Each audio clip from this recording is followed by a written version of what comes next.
आज इस वीडियो में इंडियन ज्योग्राफी को हम अच्छे से स्टडी करेंगे। पार्ट 1 में जो टॉपिक्स कवर हैं वो पश्चिमी घाट और पूर्वी घाट। फ्रेंड्स, इस वीडियो को ध्यान से सुनिएगा क्योंकि इसमें से आपको एग्जाम में काफ़ी क्वेश्चंस देखने को मिल सकते हैं। तो चलिए फ्रेंड्स, स्टार्ट करते हैं। भारत देश के बेसिक पहले भूगोल की बात करते हैं अपन। तो भारत एशिया महाद्वीप के दक्षिण की तरफ स्थित है, इसलिए इसे दक्षिणी एशियाई देश कहा जाता है। भारत देश का क्षेत्रफल 32,87,263 वर्ग किलोमीटर है। यह उत्तर से दक्षिण की तरफ 3,214 किलोमीटर लंबा है और पूर्व से पश्चिम की तरफ 2,933 किलोमीटर चौड़ा है।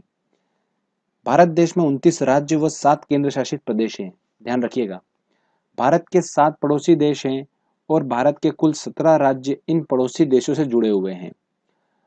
अब अपन क्या करते हैं, एंड पॉइंट की बात करते हैं। तो भारत देश के पूर्व का जो सबसे आखिरी बिंदु है उसे क्या बोलते हैं, वालांगू है। जो पश्चिम की तरफ आखिरी बिंदु है उससे बोलते हैं सरक्रिक। जो भारत देश के उत्तर की तरफ आखिरी बिंदु है उसको बोलते हैं इंदिरा कॉल। और दक्षिण की तरफ जो सबसे आखिरी बिंदु है उसे बोलते हैं इंदिरा पॉइंट। अब बात करते हैं, भारत व चीन की सीमा को मैकमोहन रेखा कहते हैं। भारत एवं अफगानिस्तान की रेखा को डुरंट रेखा कहते हैं। भारत व पाक की रेखा को क्या बोलते हैं, रेडक्लिफ रेखा बोलते हैं। श्रीलंका भारत से पाक जल संधि द्वारा अलग है। ध्यान रखिएगा दोस्तों, भारत देश में गुजरात की तट रेखा सबसे लंबी है, 1663 किलोमीटर। त्रिपुरा राज्य जो है भारत का, वो बांग्लादेश से तीनों तरफ से घिरा हुआ है। ये आईएमपी पॉइंट है, याद रखिएगा दोस्तों। ठीक है फ्रेंड्स, अब हम बात करते हैं पश्चिमी घाट की।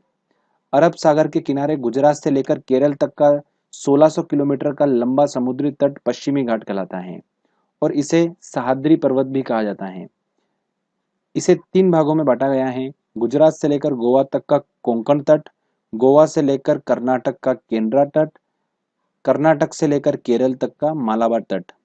तो ये पश्चिमी घाट की बात थी। अब हम पूर्वी घाट की बात करते हैं। बंगाल की खाड़ी के किनारे केरल से लेकर पश्चिम बंगाल के ऊपर तक का 1015 किलोमीटर का लंबा समुद्री तट पूर्वी घाट कहलाता है। इस पूर्वी घाट को महेंद्रगिरी पर्वत भी कहते हैं और इसे 3 भागों में बांटा गया है।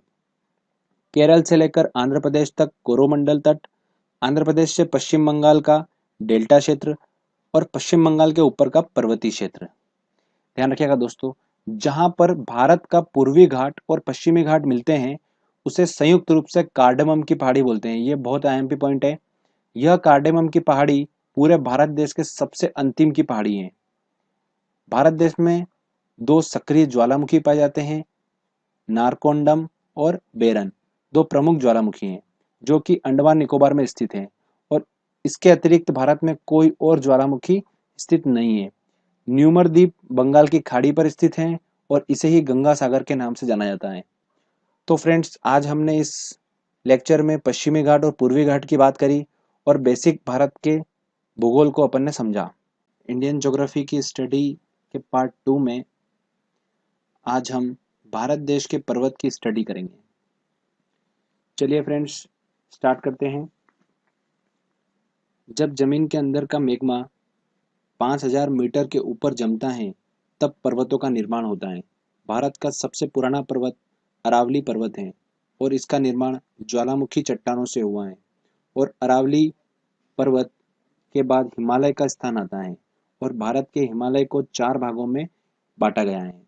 ध्यान रखिएगा, हिमालय को 4 भागों में बांटा गया है। कौन कौन से? एक पंजाब हिमालय, नेपाल हिमालय, कुमायूं हिमालय और असम हिमालय। एक एक की स्टडी करते हैं। सबसे पहले अपन बात करते हैं पंजाब हिमालय की। भारत और पाकिस्तान के बीच सीमा रेखा पर इस प्रकार का हिमालय स्थित है। इस हिमालय पर्वत की सर्वोच्च पर्वत चोटी कौन सी है? केटू गार्डविन ऑस्टिन है और इस हिमालय की लंबाई 560 किलोमीटर है। भारत का सबसे ऊंचा दर्रा कारकोरम दर्रा 5624 मीटर की ऊंचाई पर इसी हिमालय में स्थित है। नेपाल हिमालय की बात करते हैं। भारत और नेपाल के बीच सीमा रेखा पर इस प्रकार का हिमालय स्थित है। इस हिमालय पर्वत की लंबाई लगभग 800 किलोमीटर है। कैलाश मानसरोवर और माउंट एवरेस्ट इसी हिमालय का हिस्सा है।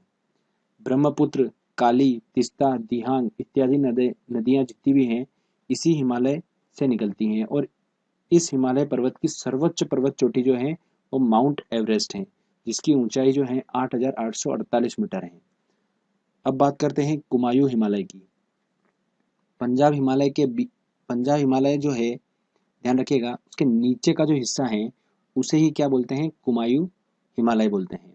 बद्रीनाथ, केदारनाथ, गंगोत्री, यमुनोत्री, धौलगिरी, नंगा पर्वत, नंदा देवी इत्यादि जितने भी पर्वत श्रेणियां हैं इसी हिमालय का हिस्सा हैं। और इस हिमालय की सर्वोच्च पर्वत चोटी कौन सी है, धौलगिरी है, ध्यान रखिएगा, जो कि उत्तराखंड में स्थित है। अब बात करते हैं अपन आखिरी असम हिमालय की। पूर्वोत्तर की तरफ 720 किलोमीटर क्षेत्रफल पर इस प्रकार का हिमालय स्थित है। गारो, खासी, जयंती, सांगला इत्यादि पर्वत चोटियां इसी हिमालय का हिस्सा हैं। और इस हिमालय पर्वत के सर्वोच्च पर्वत चोटी जो है वो कंचनजंगा है, जो कि सिक्किम में स्थित है। ओके फ्रेंड्स, अब कुछ आईएमपी पॉइंट्स की बात करते हैं। दक्षिण भारत की सर्वोच्च पर्वत चोटी अनामुदी है, जो कि अन्नामलाई की पहाड़ियों पर स्थित हैं। और अन्नामलाई की पहाड़ियां केरल में स्थित हैं। ओके फ्रेंड्स, दक्षिण भारत की दूसरी सबसे ऊंची पर्वत चोटी डोडा बेट्टा है, जो कि नीलगिरी पर्वत पर स्थित है। और नीलगिरी की पहाड़ियां तमिलनाडु में स्थित हैं।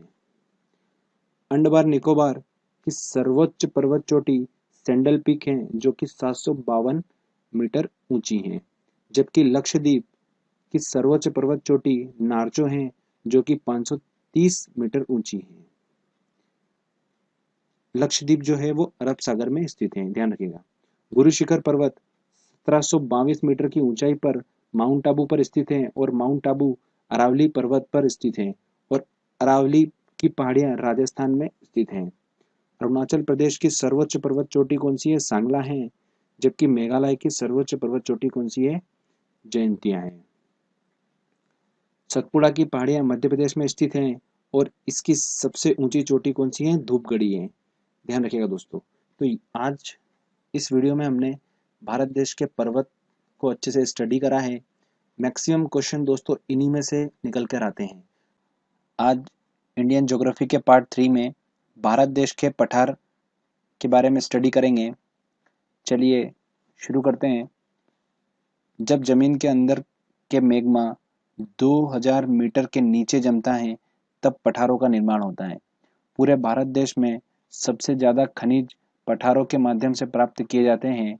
और इनमें से सबसे महत्वपूर्ण छोटा नागपुर का पठार है, जो कि झारखंड में स्थित है। और इसके अतिरिक्त कई प्रकार के पठार भारत में स्थित हैं। एक एक करके अपन स्टडी करते हैं।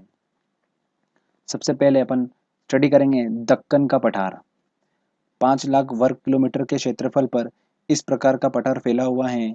इस पठार का अधिकतम विस्तार महाराष्ट्र में है। इस पठार का निर्माण काली मिट्टी से हुआ है। काली मिट्टी के बारे में थोड़ी स्टडी करेंगे। काली मिट्टी का निर्माण बेसाल्ट चट्टानों के टूटने से होता है। इसका रंग जो होता है वो टिटेनीफेरस मैग्नेसाइट के कारण ऐसा काला होता है। इसको रेगुण मिट्टी भी बोलते हैं। काली मिट्टी को अपन क्या बोलते हैं, रेगुण मिट्टी भी बोलते हैं। इस प्रकार के पठार से क्रोमाइट, लिग्नाइट और ग्रेफाइट पर्याप्त मात्रा में प्राप्त किया जाता है दक्कन के पठार से। ओके फ्रेंड्स, अब बात करते हैं अपन छोटा नागपुर का पठार। भारत का रूर भी बोलते हैं इसे, छोटे नागपुर के पठार को। तो 2,25,000 वर्ग किलोमीटर के क्षेत्रफल पर इस प्रकार का पठार फैला हुआ है। और पूरे भारत देश में सबसे ज्यादा खनिज पदार्थ इसी पठार से प्राप्त किया जाता है, जिस कारण से यह पठार खनिज का भंडार भी बोलते हैं इसे अपन। लोहा, तांबा, थोरियम, यूरेनियम सब प्रकार की चीजें इस पठार से पर्याप्त मात्रा में प्राप्त की जाती हैं। यूरेनियम के लिए भारत की प्रसिद्ध खदान जादूगोड़ा की खदान इसी पठार में लगाई गई है, ध्यान रखिएगा दोस्तों। और इस पठार का निर्माण जलोढ़ मिट्टी से हुआ है। ठीक है फ्रेंड्स, अब अगला बात करते हैं अपन मैकाल का पठार। इस प्रकार का पठार मध्य प्रदेश और छत्तीसगढ़ की सीमा रेखा पर स्थित है। झारखंड के बाद सबसे ज्यादा लोहा इसी पठार में प्राप्त किया जाता है। और लोहे के अलावा तांबा, थोड़ी मात्रा में ग्रेफाइट भी प्राप्त किया जाता है। मैकाल पठार जो है इसका सर्वोच्च शिखर जो है वो अमरकंटक है, जिसके पश्चिम से नर्मदा नदी निकलती है, उत्तर से सोन नदी और दक्षिण से महानदी निकलती हैं, ध्यान रखिएगा। अब स्टडी करते हैं कोरोमंडल का पठार। 82,000 वर्ग किलोमीटर के क्षेत्रफल पर इस प्रकार का पठार केरल से लेकर आंध्र प्रदेश की सीमा तक फैला हुआ है और इसका निर्माण लेटराइट मिट्टी से हुआ है। और लेटराइट मिट्टी जो है सबसे ज़्यादा तंबाकू की खेती के लिए महत्वपूर्ण होती है, जिस कारण सबसे ज़्यादा तंबाकू आंध्र प्रदेश में प्राप्त किया जाता है। और इस पठार से सोना और चांदी पर्याप्त मात्रा में प्राप्त किए जाते हैं। लेटराइट मिट्टी जो होती है चाय की खेती के लिए सर्वाधिक प्रयुक्त होती हैं। ध्यान रखिएगा, एक पॉइंट है, चूने का इस्तेमाल कर लाल मिट्टी की उर्वरकता को बढ़ा सकते हैं। ओके फ्रेंड्स, तो आज इस वीडियो में हमने भारत देश के पठारों का स्टडी किया है। इंडियन ज्योग्राफी पार्ट 4 में आज हम भारतीय कृषि के बारे में अध्ययन करेंगे। ठीक है फ्रेंड्स, चलिए स्टार्ट करते हैं। भारत में 52% श्रम शक्ति कृषि पर आधारित है और भारत देश की राष्ट्रीय आय में विकास करने के लिए कृषि का विकास करना बहुत आवश्यक है। भारतीय कृषि से भारत की राष्ट्रीय आय में 14.2% की सहायता मिलती है और प्रारंभ में इसके लिए विकास करने के लिए भारत सरकार की तरफ से आरआरबी और नाबार्ड की स्थापना की गई। ये दोनों संस्थाएं राष्ट्रीयकृत नहीं हैं क्योंकि इन संस्थाओं में 51% शेयर इंडियन गवर्नमेंट के नहीं लगे हुए हैं और इन संस्थाओं का मुख्य उद्देश्य भारत के किसानों को ज़्यादा से ज़्यादा पैसे उपलब्ध कराकर कृषि कार्य करने के लिए प्रोत्साहित करना है।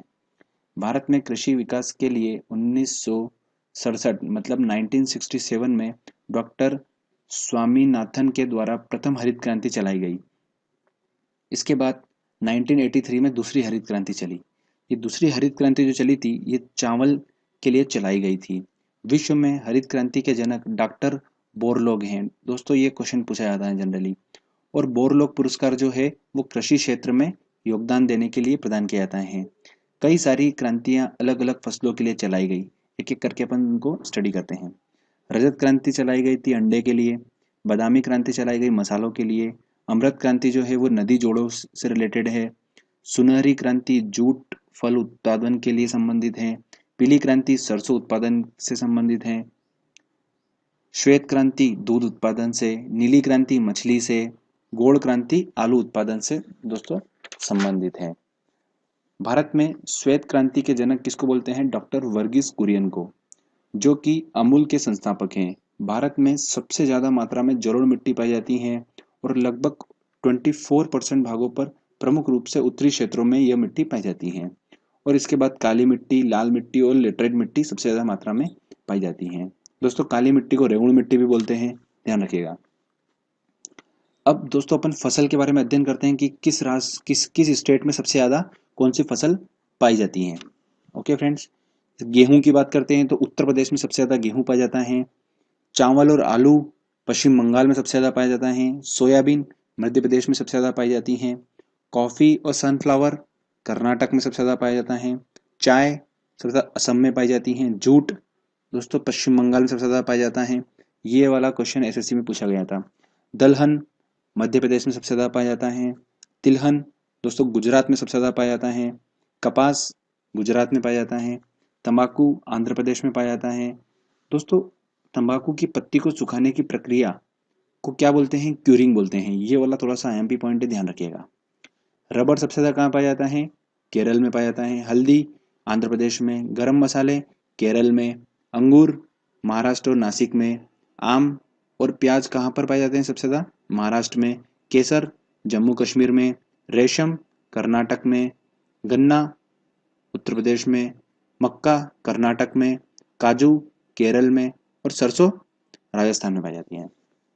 तो फ्रेंड्स, ये कुछ फसल थी, इनके बारे में अपन ने अच्छे से स्टडी करा है। अब आगे चलते हैं। भारत में प्रमुख रूप से 3 प्रकार की फसलें बोई जाती हैं। ये 3 प्रकार की फसलें पाई जाती हैं। कौन कौन सी? एक तो रबी की फसल, एक खरीफ की और एक नकदी फसलें पाई जाती हैं। रबी की फसल जो होती हैं वो अक्टूबर नवंबर के महीने में बोई जाती हैं और मार्च अप्रैल में काट ली जाती हैं दोस्तों। इसके बाद इसके अंतर्गत रबी की फसल में कौन कौन सी? गेहूं, चना, मटर, सरसों, ये सब फसलें बोई जाती हैं। चावल, ज्वार, बाजरा, मक्का और सोयाबीन ये सब खरीफ की फसल में आते हैं और ये खरीफ की फसल जो होती है जून जुलाई में बोई जाती हैं और अक्टूबर नवंबर के में काट ली जाती हैं। उसके बाद तंबाकू, गरम मसाले, ये सब नकदी फसलों में आते हैं दोस्तों। ठीक है फ्रेंड्स, तो आज इस लेक्चर में हमने भारतीय कृषि को अच्छे से स्टडी करा है दोस्तों। इसको आप ध्यान से सुनिएगा, 2 से 1 क्वेश्चन आपको आराम से एग्जाम में देखने को मिलेगा इस लेक्चर से। ठीक है फ्रेंड्स, इंडियन ज्योग्राफी के पार्ट 5 में आज हम भारतीय उद्योग के बारे में स्टडी करेंगे दोस्तों। भारतीय उद्योग से भी 1 या 2 क्वेश्चन आपको एग्जाम में मिलता ही है बिल्कुल। तो चलिए फ्रेंड्स, अपन इसके अच्छे से स्टडी करते हैं। भारत की अर्थव्यवस्था में विकास के लिए उद्योगों का विकास अत्यंत आवश्यक है और भारत सरकार की तरफ से उद्योगों का विकास करने के लिए आईडीबीआई और सिडबी की स्थापना की गई थी। आईडीबीआई का मुख्यालय मुंबई में स्थित है, जबकि सिडबी का मुख्यालय लखनऊ में स्थित है। भारत में उद्योग क्षेत्रों से भारत की राष्ट्रीय आय में 26% की सहायता मिलती है और वर्ष 2012-13 में भारत सरकार ने सबसे ज्यादा व्यापार लौह उद्योग का किया था। लौह उद्योग का पहला कारखाना पश्चिम बंगाल के कुल्टी नामक स्थान पर लगाया गया था और इसके बाद झारखंड के जमशेदपुर में इस उद्योग का बड़ा कारखाना जेआरडी टाटा के द्वारा लगाया गया था। वर्तमान में भारत में 102 लौह उद्योग के छोटे बड़े कारखाने हैं। एक मेन इंपॉर्टेंट पॉइंट्स दोस्तों याद रखिएगा, स्पंज आयरन में भारत विश्व में प्रथम स्थान पर है। भारत में जूट उद्योग का पहला कारखाना पश्चिम बंगाल के रिसरा नामक स्थान पर लगाया गया था। वर्तमान में विश्व में बांग्लादेश सबसे ज्यादा जूट उत्पादक देश है और भारत प्रमुख रूप से दक्षिणी एशियाई देशों के साथ जूट का व्यापार करता है। अंतर्राष्ट्रीय जूट संसाधन की स्थापना कब हुई थी? 1984 में। इसका मुख्यालय कहाँ पर है? ढाका में है। भारत में सीमेंट उद्योग का पहला कारखाना महाराष्ट्र के मुंबई में 1864 में स्थापित किया गया था। वर्तमान में राजस्थान सबसे ज्यादा सीमेंट उत्पादक राज्य है। ये सीमेंट वाला और जूट, ये दोनों क्वेश्चन एसएससी में पूछे गए हैं। भारत में एल्यूमिनियम का पहला कारखाना पश्चिम बंगाल में लगाया गया था। दोस्तों याद रखिएगा, भारत श्रीलंका और इंडोनेशिया के साथ सीमेंट का व्यापार करता है। भारत जो है वो श्रीलंका और इंडोनेशिया के साथ क्या करता है? सीमेंट का व्यापार करता है। भारत में कागज उद्योग का पहला कारखाना मद्रास के निकट ट्रंक बार, ध्यान रखिएगा, ट्रंक बार में नामक स्थान पे लगाया गया था। कब लगाया था? ये 1815 में लगाया गया था। ठीक है, जो कि असफल रहा था। वह सफल कब लगाया था? फिर लखनऊ में लगाया गया था। भारत अपने कुल व्यापार का 6 से 7% कागज उद्योग से ही कमाता है। पश्चिम बंगाल भारत का सबसे बड़ा कागज उत्पादक राज्य है। भारत में सबसे अधिक रोजगार सूती वस्त्र उद्योगों से प्रदान किया जाता है और महिलाओं को सबसे ज्यादा रोजगार चाय उद्योग के माध्यम से प्रदान किया जाता है। दोस्तों, अब कौन सा राज्य सबसे ज्यादा किस उद्योग में जाना जाता है, अपन उसके बारे में स्टडी करते हैं। लौह उद्योग सबसे ज्यादा झारखंड स्टेट से रिलेटेड है। जूट उद्योग सबसे ज्यादा कहाँ पर होता है? पश्चिम बंगाल में होता है। तांबा उद्योग सबसे ज्यादा कहाँ पर है? मध्य प्रदेश व उड़ीसा में। सूती वस्त्र उद्योग कहाँ पर है सबसे ज्यादा? महाराष्ट्र और गुजरात में। वायुयान उद्योग कहाँ पर? कर्नाटक में, बेंगलोर में। ओके फ्रेंड्स, जलयान उद्योग कहाँ पर है? आंध्र प्रदेश में। रेलवे उपकरण उद्योग वाराणसी। चीनी उद्योग उत्तर प्रदेश। रेशम उद्योग कहाँ पर है दोस्तों? कर्नाटक। कागज उद्योग दोस्तों पश्चिम बंगाल और महाराष्ट्र में। पत्थर उद्योग कहाँ पर है? राजस्थान में। औषधि उद्योग कहाँ पर है दोस्तों? दवाइयाँ वगैरह कहाँ पर? हिमाचल प्रदेश में। उर्वरक उद्योग कहाँ पर है दोस्तों? झारखंड में। चाय उद्योग असम में। सीसा उद्योग दोस्तों तमिलनाडु और महाराष्ट्र में। चमड़ा उद्योग दोस्तों कानपुर में। ये भी क्वेश्चन दोस्तों एसएससी में पूछा गया है। सीमेंट उद्योग दोस्तों राजस्थान में है। अभी इस लेक्चर में हमने भारतीय उद्योगों के बारे में स्टडी करा अच्छे से। इंडियन ज्योग्राफी पार्ट 6 में आज हम भारत देश के परिवहन का अध्ययन करेंगे। दोस्तों, इस टॉपिक से एसएससी एग्जाम, एमपीपीएससी एग्जाम जो एग्जाम होती है, इनमें 2 से 3 क्वेश्चन दोस्तों इस टॉपिक से आते ही आते हैं। तो दोस्तों ध्यान से सुनिएगा ये वीडियो, आपको 100% इसमें से कुछ क्वेश्चंस एसएससी में एग्जाम में देखने को मिल जाएंगे। चलिए फ्रेंड्स स्टार्ट करते हैं। भारत में प्रमुख रूप से 4 प्रकार से परिवहन संचालित होते हैं: वायु परिवहन, सड़क परिवहन, जल परिवहन और रेलवे परिवहन। दोस्तों एक एक करके अपन सबको स्टडी करेंगे। वायु परिवहन की बात करते हैं। भारत में वायु परिवहन की शुरुआत 1911 में हुई थी और पहली अंतर्राष्ट्रीय विमान सेवा 1923 में शुरू की गई थी। भारत में वायु परिवहन एशिया महाद्वीप में चाइना, मलेशिया के बाद तीसरी सबसे बड़ी विमान सेवा है दोस्तों। वायु परिवहन का नियंत्रण केंद्रीय उड्डयन, जो कि दिल्ली में इसका मुख्यालय है, वो विभाग करता है। वर्तमान में भारत में 24 अंतर्राष्ट्रीय हवाई अड्डे में सबसे व्यस्तम हवाई अड्डा जो कौन सा है, इंदिरा गांधी हवाई अड्डा है, जो कि दिल्ली में स्थित है। इसके अतिरिक्त नेताजी सुभाष चंद्र बोस हवाई अड्डा जो कि कोलकाता में है, राजा सांची हवाई अड्डा अमृतसर में है। 2007 के पहले भारत में प्रमुख रूप से एयर इंडिया व इंडियन एयरलाइंस प्रमुख रूप से इसमें मौजूद थी, लेकिन 2007 में क्या हुआ दोस्तों, दोनों विमान कंपनियां जो थी उन दोनों को मिलाकर एक संयुक्त कंपनी बनाई, एयर इंडिया। ओके फ्रेंड्स, तो ये अपना वायु परिवहन से रिलेटेड कुछ इंपॉर्टेंट पॉइंट्स थे दोस्तों। अब हम बात करते हैं सड़क परिवहन की। भारत में सड़क प्रणाली एशिया महाद्वीप में चाइना के बाद दूसरी सबसे बड़ी सड़क प्रणाली है। सड़क निर्माण को बढ़ावा देने के लिए सरकार ने बनाओ चलाओ नीति को अपनाया। विश्व का सबसे ऊंचा सड़क मार्ग लेह श्रीनगर मार्ग है, जिसे NH1D के नाम से जाना जाता है। दोस्तों IMP पॉइंट है, नोट कर लीजिएगा।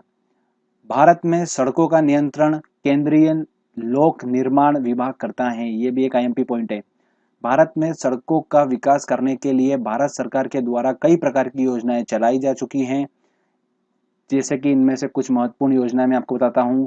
स्वर्णिम चतुर्भुज योजना, प्रधानमंत्री ग्राम सड़क योजना। ओके फ्रेंड्स, तो स्वर्णिम चतुर्भुज योजना जो थी वो दिल्ली, मुंबई, कोलकाता और चेन्नई, इनका क्या था, चारों महानगरों को आपस में पक्की सड़कों के माध्यम से जोड़ना था।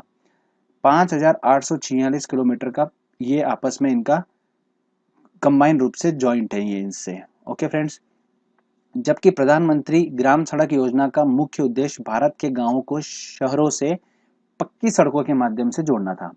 वर्तमान में भारत में 229 छोटे बड़े राष्ट्रीय मार्ग हैं और इन राष्ट्रीय मार्गों में 75% हिस्सा सेंट्रल गवर्नमेंट और 25% हिस्सा जो है वो स्टेट गवर्नमेंट का होता है। वर्तमान में भारत का सबसे बड़ा राष्ट्रीय राजमार्ग कौन सा है, NH7 है, यह IMP पॉइंट है, जो कि वाराणसी से कन्याकुमारी तक जाता है, जिसमें यह 6 राज्यों को कवर करता है, उत्तर प्रदेश, मध्य प्रदेश, महाराष्ट्र, आंध्र प्रदेश, कर्नाटक और तमिलनाडु। बहुत IMP पॉइंट है दोस्तों, याद रखिएगा। सड़क मार्ग की लंबाई में पहला स्थान किसका है दोस्तों, महाराष्ट्र का, याद रखिएगा।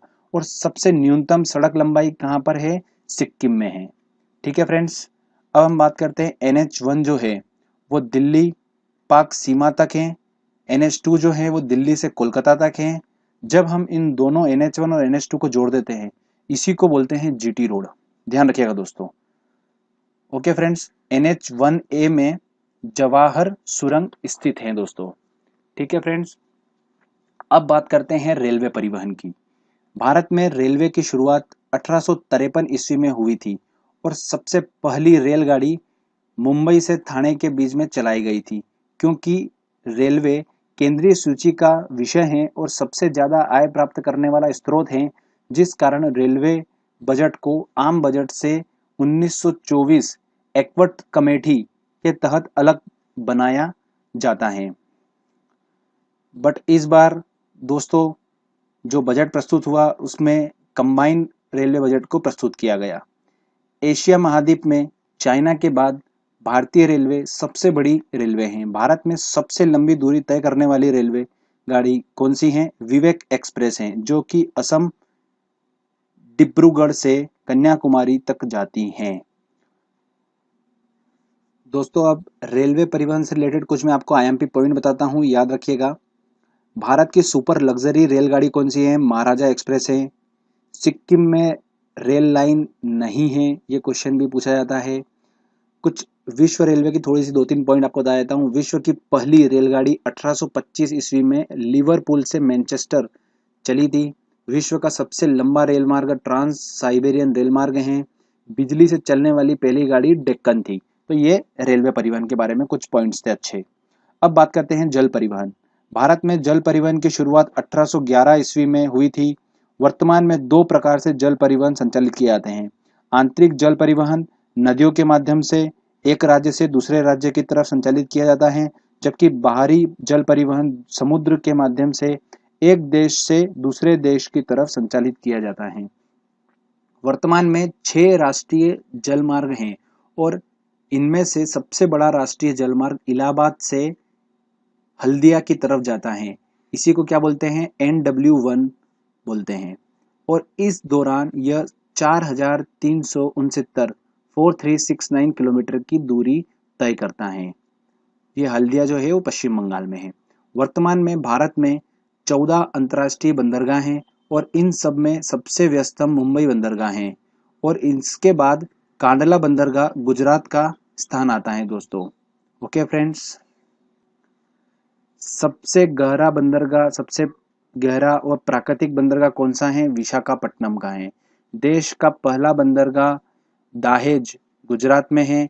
इसे रसायन बंदरगाह भी कहते हैं। तो ये दोस्तों कुछ IMP पॉइंट्स थे परिवहन से रिलेटेड। भारत देश के परिवहन के टॉपिक्स हमने कवर करा है दोस्तों। इसमें से आपको 100% क्वेश्चंस देखने को मिलेंगे एग्जाम में। तो फ्रेंड्स, आज जो हम स्टडी करने वाले हैं वो है जनजातियों के बारे में, भारत की जनजातियों के बारे में। दोस्तों, बहुत ज़्यादा टफ होता है सबके लिए याद रखना कि कौन सी जनजाति किस स्टेट से रिलेटेड है। ओके फ्रेंड्स, तो मैंने कुछ ट्रिक्स बनाई हैं, आपको मैं अच्छे समझाऊंगा दोस्तों। इस वीडियो को आप 2 से 3 बार अगर इसको आप सुन लोगे और 2-3 बार इसका रिवीजन कर लोगे खुद बोल बोल के, तो 100% है कि दोस्तों आपका एग्जाम में जनजातियों से रिलेटेड क्वेश्चन आता ही आता है। SSC में एग्जाम हुई चाहे MPPSC में हुई दोस्तों, बिल्कुल ये क्वेश्चन आता है। UPSC और सारे एग्जामों में ये क्वेश्चन आता है। तो फ्रेंड्स, आप 1-2 नंबर आराम से अपना पक्का कर सकते हो। थोड़ा ध्यान से बस इसको आप ट्रिक को समझिएगा। चलिए फ्रेंड, स्टार्ट करते हैं। फ्रेंड्स, मैंने कोई रिलेटिव वर्ड्स बना रखे हैं, आपको बस वो बोलना है। 2-3-5 बार अगर आप बोल लोगे तो आपको ऑटोमेटिकली वो क्लिक हो जाएगा दिमाग में कि इसके साथ रिलेटिव वर्ड यही था। ओके फ्रेंड्स, तो चलिए स्टार्ट करते हैं। जैसे कि अपन क्या बोलेंगे, स्टार्टिंग करते हैं अपन चेंचू उड़ा से। दोस्तों देख रहे होंगे आप यहाँ चेंचू उड़ा, ये चेंचू उड़ा अपने को क्या बोलना है दोस्तों? चेंचू उड़ा, चेंचू उड़ा, चेंचू उड़ा। 2-3 बार आप अगर बोल लोगे तो आपके दिमाग में हमेशा ये बात रहेगी कि चेंचू उड़ा। अब दोस्तों, चेंचू उड़ा का मतलब क्या है? चेंचू उड़ा का मतलब ये है कि जो दोस्तों चेंचू जो जनजातियां हैं वो कहाँ पर पाई जाती हैं? उड़ा का मतलब होता है उड़ीसा। तो दोस्तों चेंचू जो है जनजाति वो उड़ीसा में पाई जाती हैं। आप आराम से इसको क्लिक कर सकते हो। नेक्स्ट बात करते हैं दोस्तों हम गुड्डी गड्डी हिमाचल गई। ओके फ्रेंड्स, तो गुड्डी गड्डी हिमाचल गई अपने को ऐसा बोलना है, चेंचू उड़ा गुड्डी गड्डी हिमाचल गई, कुक्की मेटी मणिपुर गई, बक्कड़ जम्मू, नारचो लक्ष्य, लेपचा सिख, डाफर टोड़ी गुजर गए, गारों की खांसी मिक्की की निंजा की जयंती मेघा ने बना ली, मुइया धुइयां और मुंडा सेंथौल लगाकर झारखंड गए। बस दोस्तों इतना सा है, आपका 1 नंबर बन सकता है बिल्कुल आसानी से। कभी भी कंफ्यूजन नहीं होगा इस चीज को लेकर कि यार बक्कड़ कहाँ की थी और जल्दबाजी में अपन गलत कर देंगे। हमेशा अपने दिमाग में रहेगा कि बक्कड़ जम्मू, तो बक्कड़ जम्मू से रिलेटेड ही होगा। तो अपन आराम से क्लिक कर सकते हैं कि जम्मू कश्मीर। ओके फ्रेंड्स, तो चलिए अपन सेकंड डिस्कस करते हैं, गुड्डी गड्डी हिमाचल गई। तो फ्रेंड्स, गुड्डी और गड्डी ये दो जनजातियां जो है वो हिमाचल गई, मतलब हिमाचल प्रदेश। ओके फ्रेंड्स, तो ये भी आपका क्लिक अच्छे से हो गया। चलिए अब बात करते हैं नेक्स्ट, कुक्की मेठी मणिपुर गई। तो दोस्तों कुक्की जो है और मेठी ये दोनों जनजातियां कहाँ पर पाई जाती हैं? मणिपुर में। ओके फ्रेंड्स, आप इसको आसानी से याद रख सकते हो। बक्कड़ जम्मू मतलब बक्कड़ जो जनजाति है वो जम्मू कश्मीर से रिलेटेड है। ओके फ्रेंड्स, आप याद कर सकते हो। नारचो जो जनजाति है वो लक्षद्वीप में पाई जाती हैं दोस्तों। अब इसका आता है लेप्चा सिख। ये क्वेश्चन वेरी एक डाफर और लेप्चा ये दोनों क्वेश्चन बहुत पूछे जाते हैं। तो लेप्चा सिख, तो लेप्चा जो जनजाति है वो सिक्किम में पाई जाती है। सिख का मतलब। डाफर और टोडी ये दो जनजाति दोस्तों बहुत ध्यान रखिएगा। टोडिया, डाफर और टोडिया जनजाति जो होती है, टोडी लिखा है मैंने उसको, टोडिया आपको याद रखने में आसानी होगी इसलिए डाफर टोडी लिखा मैंने। डाफर टोडिया दोनों जनजाति गुजर से गुजरात। ओके फ्रेंड्स, तो ये गुजरात में पाई जाती हैं। फ्रेंड्स, इसके बाद आप याद रखिएगा, गारो की खांसी मिक्के की निंजा की जयंती मेघा ने बना ली। तो दोस्तों जो गारो है अपना, ओके फ्रेंड्स ध्यान रखिएगा, गारो ये जनजाति होती है, एक होती है खासी। ओके फ्रेंड्स, ये याद रखिएगा। एक होती है मिक्की। ओके फ्रेंड्स, एक होती है निंजा। फ्रेंड्स, एक होती है जयंतिया। ये जयंतिया। तो जितनी भी है ना, गारो की, खासी, मिक्की की, निंजा की, जयंती, ये मेघालय में पाई जाती हैं दोस्तों। ये बहुत ही अच्छी ट्रिक है दोस्तों याद करने की। मेघालय से रिलेटेड क्वेश्चन आता ही आता है। गारो, खासी, मिक्की, निंजा की, जयंती मेघा ने बना ली। चलो फ्रेंड्स, अगली बात करते हैं। मुइया, धुइयां और मुंडा संथौल लगाकर झारखंड गए। तो मुइया दोस्तों एक जनजाति होती है, धुइयां एक जनजाति होती है, मुंडा एक जनजाति होती है, और संथौल। ये चार जनजातियां जो होती हैं दोस्तों झारखंड में पाई जाती हैं। वेरी आईएमपी क्वेश्चन है दोस्तों ये भी। तो आपने काफी अच्छे स्टेट्स कवर करे हैं दोस्तों। हमेशा का आपका जनजातियों से रिलेटेड क्वेश्चन आप एग्जाम में पक्के से आप सही करके आओगे। इंडियन ज्योग्राफी पार्ट 8 में आज हम भारत के जलप्रपात, भारत की झीलें और भारत के जंगल के बारे में अपन डिस्कस करेंगे। दोस्तों यहाँ से भी एक या दो क्वेश्चन एग्जाम में आपको देखने को मिलते ही हैं। तो मैंने बहुत शॉर्ट अच्छे अच्छे पॉइंट्स निकाले हैं दोस्तों, जिनको आपको बस एक बार सुनना है और हल्का सा रिमेंबर करके रखना है, तो आपको याद आ जाएगा एग्जाम में। चलिए फ्रेंड, स्टार्ट करते हैं। जलप्रपात की पहले बात करेंगे अपन। भारत का सबसे ऊंचा जलप्रपात कौन सा है? जोग गोरस्पा जल प्रपात है। ध्यान रखिएगा दोस्तों, जोग गोरस्पा, जो कि शरावती नदी पर बना हुआ है। ये कहाँ पर है? कर्नाटक में है। ओके फ्रेंड्स, इसी शरावती नदी पर महात्मा गांधी विद्युत प्लांट लगा हुआ है। ओके फ्रेंड्स, ध्यान रखिएगा। एशिया का सबसे बड़ा जल प्रपात कौन सा है? हुंड्रू है, हुंड्रू, जो कि कहाँ पर है? झारखंड में। सबसे बड़ा बात करिए, सबसे ऊंचा तो जोग गरस्पा हो गया, सबसे बड़े की बात करेंगे तो ये इंडिया का तो है ही, एशिया का भी सबसे बड़ा है हुंड्रू, जो कि झारखंड में स्थित है। और ये किस नदी पर बना हुआ है? स्वर्ण रेखा नदी पर स्थित है। अब आपको मैं दो तीन पॉइंट्स और हैं जलप्रपात से रिलेटेड। एक येन्ना जलप्रपात है, जो कि कहाँ पर स्थित है? नर्मदा नदी पर। चूलिया और पुनासा, ये दोनों जो जलप्रपात है वो चंबल नदी पर स्थित है। ओके फ्रेंड्स, अब अपन बात करते हैं झीलों के बारे में। भारत की सबसे बड़ी मीठे पानी की झील कौन सी है? वुलर झील है, जो कि जम्मू कश्मीर में स्थित है। बहुत आईएमपी पॉइंट है दोस्तों, ध्यान रखना। और इसी वुलर झील जो है अपनी, तुलबुल परियोजना इसी पर स्थित है। तुलबुल परियोजना से क्वेश्चन पूछा जाता है तो कहाँ पर स्थित है? तो वो वुलर झील पे ही है और जम्मू कश्मीर में है। ध्यान रखिएगा। भारत में सबसे ऊंचाई पर स्थित झील कौन सी है? वेरी आईएमपी पॉइंट है, चेलामू झील है। ध्यान रखिएगा कौन सी है। चेलामू भी बोलते हैं और चोलामू भी बोलते हैं, तो इसको जो भी हो, भारत में सबसे ऊंचाई पर स्थित कौन सी झील है? चोलामू झील है, जो कि सिक्किम में स्थित है। याद रखिएगा दोस्तों। भारत के पूर्वोत्तर में मीठे पानी की सबसे बड़ी झील कौन सी है? लोकटक झील है, जो कि मणिपुर में स्थित है। ओके फ्रेंड्स, तो ये कुछ झील से रिलेटेड इंपॉर्टेंट पॉइंट्स थे। अब फ्रेंड्स मैं आपको ले चलता हूँ भारत देश के जंगल के बारे में। भारत में कुल भूमि के लगभग 32% क्षेत्रों पर जंगल पाए जाते हैं और यहाँ के जंगल जो हैं वो शीतोष्ण सदाबहार है। भारत में वन जीवों की रक्षा करने के लिए 1972 में वन जीव संरक्षण अधिनियम पारित किया गया और मध्य प्रदेश में 1973 में यह अधिनियम पारित किया गया था। भारत में मैंग्रोव वनों से तात्पर्य दलदली क्षेत्रों में पाए जाने वाले जंगलों से है और इस प्रकार के वन सबसे ज्यादा सुंदरवन डेल्टा में पश्चिम बंगाल में पाए जाते हैं दोस्तों। भारत में सबसे पहला राष्ट्रीय उद्यान कौन सा था? जिम कॉर्बेट राष्ट्रीय उद्यान था। ओके दोस्तों, ये कहाँ पर स्थित है? उत्तराखंड में स्थित था। फ्रेंड्स, इसका पुराना जो नाम था वो क्या था? हेली नेशनल पार्क था। और वर्तमान में सबसे बड़ा राष्ट्रीय उद्यान कौन सा है दोस्तों? वेरी आईएमपी पॉइंट है, वो है राष्ट्रीय उद्यान हिमिस राष्ट्रीय उद्यान है, जो कि जम्मू कश्मीर में स्थित है। ओके फ्रेंड्स, और पहला बाघ अभ्यारण्य कौन सा है? नागार्जुन अभ्यारण्य है, जो कि आंध्र प्रदेश में स्थापित किया गया था। फ्रेंड्स, सबसे ज़्यादा जो उद्यान है वो मध्य प्रदेश में स्थित है। उद्यान 11 उद्यान है टोटल, जो मध्य प्रदेश में सबसे ज़्यादा स्थित है। फ्रेंड्स, राष्ट्रीय उद्यान कौन से राज्य में है? कौन सा राष्ट्रीय उद्यान, इससे रिलेटेड मैंने एक ऑलरेडी वीडियो बना रखा है, जो कि आपको मिल जाएगा ट्रिक में। मेरे इस चैनल में आप देख सकते हैं जाकर, राष्ट्रीय उद्यान से रिलेटेड वो एक वीडियो है जिसमें शानदार ट्रिक बनाई थी मैंने कि काजीरंगा राष्ट्रीय उद्यान कहाँ, कौन से राज्य में है? तो असम में है। तो इस तरीके से मैंने पूरी एक शानदार ट्रिक बना रखी, तो आप वो वीडियो में, इस वीडियो के यहाँ पर डिटेल में मैं आपको उसकी लिंक भी मैंने दे रखी है, आप वहाँ देख सकते हैं। चलिए फ्रेंड्स, अगर आपको ये वीडियो अच्छा लगा है तो प्लीज़ इस चैनल को सब्सक्राइब करिए और लाइक करिए। Thank you friends.